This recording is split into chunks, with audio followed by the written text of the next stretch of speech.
achiel mag loch mare. George Bati, Ramogi TV.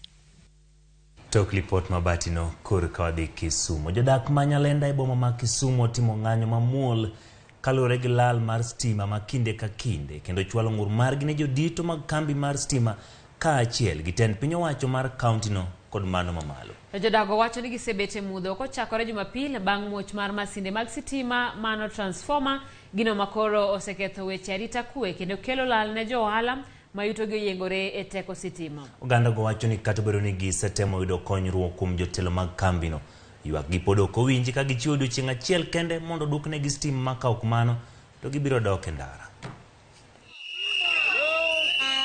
Chakore Jumapili waonge sitima, nyithindwa ideyo kadhi sikul, wang'iewo misuma, waonge pesa bende koro onge, ji chandore kabisa.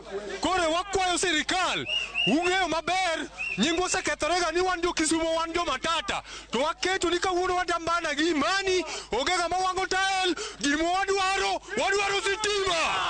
Kaka mana arega okanya chamo ni masin stimolan. Mara ariyo nyonya kanyo ufa 15,000 ufa kwal. Kawuono Manchester gocho. Tapa nuwe gima Manchester en. Wadwaro stima. Serikali. Wakwa gi muolo. Wawuoguru oko. Wawuogi jo Kenya Power. Iwinjo. Atiye saloon kata onge stima. Kaka wationge, kaka nyithindo somonge, biashara ok dhi mbele, ka chopo saa chielo tieno waseloro, akwayo ni mondo ukonywa gi stima. Wach ni litina sana. Niwach stima olanda labich Kisumu ka. Nyocha to, nyako moro wawinjo ni olaw ka gi beti, mane dier mudho, kata kaka wakonye onge. To ena wach malit ni mama ma uso ice cha, ok nyalo uso ice to ice ne modak go. Emo pidho gonthinde, emo tero gonthinde school.